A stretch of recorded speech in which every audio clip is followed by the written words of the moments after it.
अस्सलाम वालेकुम स्टूडेंट्स, कैसे हैं आप सब। उम्मीद करती हूँ आप ठीक ठाक होंगे और रमज़ान के रोज़े पूरे जोश व खरोश से रख रहे होंगे और हमें अपनी दुआ में ज़रूर याद रख रहे होंगे।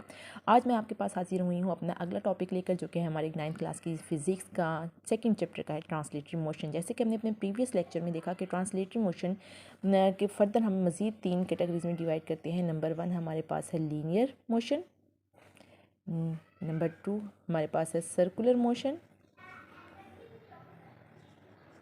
और नंबर 3 है हमारे पास रैंडम मोशन। ये हमारे पास 3 टाइप्स हैं। अब लीनियर हमारे पास किया है, सबसे पहले हम डिस्कस करेंगे लीनियर मोशन। तो स्टूडेंट्स, लीनियर मोशन है हमारे पास किसी भी स्ट्रेट पाथ के लॉन्ग मोशन, किसी भी स्ट्रेट पाथ के लॉन्ग जो मोशन होगी वो आपकी क्या कहलाएगी, linear motion.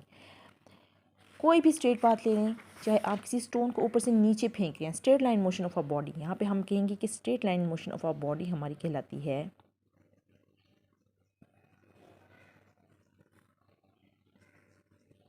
Straight line motion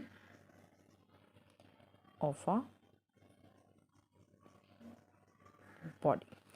किसी भी स्ट्रेट पाथ के अलोंग जो भी मोशन होगी वो हमारे पास कहलाएगी लीनियर मोशन। जैसे कि मेरे हमारे पास एग्जांपल है एरोप्लेन की।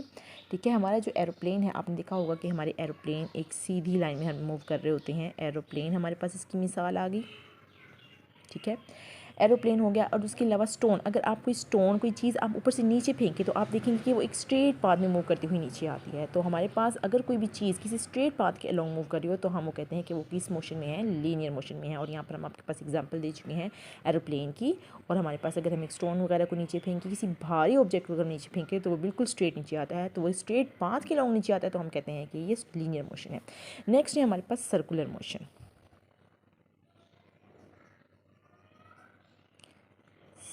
सर्कुलर मोशन,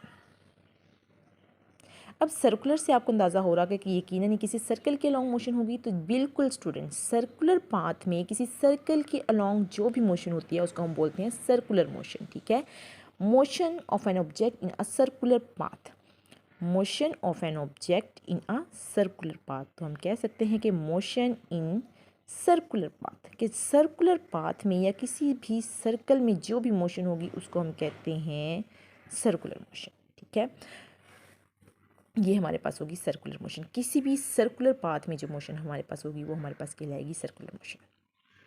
इसकी एग्जांपल हम देखें। आम ज़ुबान में आप देखें कि आजकल पतंगबाजी का सीज़न है, बसंत का सीज़न है, तो बच्चे एक डोर के साथ एक छोटा सा पत्थर बांध लेते हैं। ठीक है, और उसको ज़ोर ज़ोर से घुमाते हैं सर्कल की फॉर्म में, तो वो एक सर्कल में घूम रहा होता है पत्थर। तो वो हमारे पास सर्कुलर मोशन की एक मिसाल है। इसी तरह हम अगली एग्जांपल ले लेते हैं अपनी ज़मीन की। ज़मीन हमारी सूरज के गिर्द मूव कर रही है, मुसलसल मोशन में है, इसको हम सर्कुलर मोशन की मिसाल है, क्योंकि वो अपने मदार में, क्योंकि हमें पता है कि ज़मीन अपने ऑर्बिट में सूरज के गिर्द मूव कर रही है। तो ये जो ऑर्बिट है ये इसका क्या है, सर्कुलर पाथ है। तो जब सर्कुलर पाथ में मूव कर रही है तो इसमें ये सर्कुलर मोशन है। इसी तरह चांद ज़मीन के गिर्द एक सर्कुलर पाथ में मूव कर रहा है। तो चांद जब ज़मीन के गिर्द सर्कुलर पाथ में मूव कर रहा है तो इट्स मीन चांद की मोशन भी क्या है, सर्कुलर मोशन की ही एक मिसाल है। जी, तो हमने डिस्कस किया लीनियर मोशन को और सर्कुलर मोशन को। अब हम चलते हैं अपनी थर्ड पार्ट टाइप की तरफ, जो कि है हमारे पास रैंडम मोशन। अब रैंडम क्या है, रैंडम है किसी भी तरह की बेढंगी बेतरतीब हरकत। बेढंगी बेतरतीब हरकत, आप अपने घर में किसी चींटी को एक चलते हुए देख लें तो आप देखेंगे कि वो जो अकेली चींटी चल रही होती है वो कभी दाएं तरफ जा रही होती है, कभी बाएं तरफ जा रही होती है। या मक्खी को ही उड़ते देख लें, कभी वो किसी तरफ किसी डायरेक्शन में उड़ी है, कभी किसी डायरेक्शन में उड़ी है। कोई भी इंसेक्ट ले लें, आप देखेंगे कभी वो किसी डायरेक्शन में, कभी किसी डायरेक्शन में है। तो बेतरतीब इर्रेगुलर जो हमारे पास होती है ना, डिसऑर्डर और इर्रेगुलर मोशन, उसको हम बोलते हैं रैंडम मोशन। तो हमारे पास जो थर्ड हमारे पास ट्रांसलेटरी मोशन की है हमारे पास टाइप है वो है रैंडम मोशन। और रैंडम मोशन में हम कह सकते हैं कि irregular, disorder and irregular motion. Disorder कि उसका कोई भी ऑर्डर नहीं है, मतलब वो जिग जैग कहीं पे भी ऊपर नीचे कहीं पे भी मूव कर रही है, ठीक है। और इरेगुलर, कभी दाएं हैं कभी बाएं हैं, इस तरह से हमारे पास इमोशन होती है जो रेगुलर मोशन होती है। यहाँ पर हम कह सकते हैं कि हमारे पास जो इंसेक्ट है हरकत कर रहे होते हैं वो बिल्कुल रैंडम मोशन में होते हैं।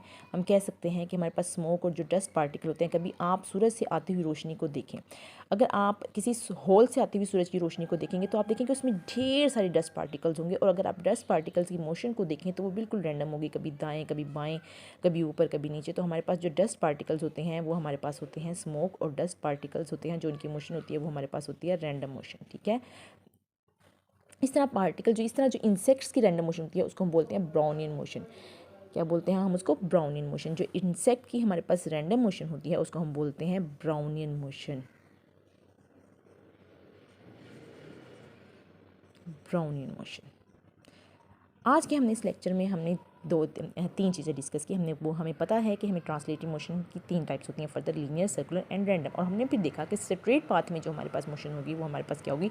लीनियर मोशन होगी, किसी भी स्ट्रेट पाथ के लोग। यहाँ पर हमने एग्जांपल डिस्कस की एरोप्लेन की, और यहाँ पर हमने एग्जांपल की स्टोन की जिसको हमने ऊपर से नीचे फेंका, ठीक है। उसके बाद हमारे पास है सर्कुलर मोशन। सर्कुलर मोशन में हमने कहा कि सर्कुलर से आपको वाज़ेह हो रहा है कि किसी भी सर्कल के लॉन्ग जो मोशन होगी वो हमारी क्या कहलाएगी? सर्कुलर मोशन, ठीक है।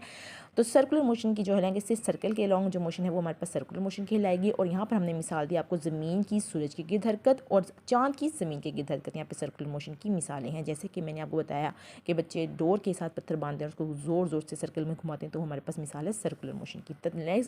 थर्ड टाइप हमारे पास है random motion, disorder irregular motion, जिसमें मैंने आपको एक सिंपल सी मिसाल दी कि जब आप किसी सुराग से आती हुई सूरज की रोशनी को देखते हैं तो उसमें देखते हैं कि जो डस्ट पार्टिकल्स हैं वो दाएं बाएं ऊपर नीचे हरकत कर रहे होते हैं। जो डस्ट पार्टिकल्स की इरेगुलर हरकत है वो हमारे पास इतनी है रैंडम मोशन।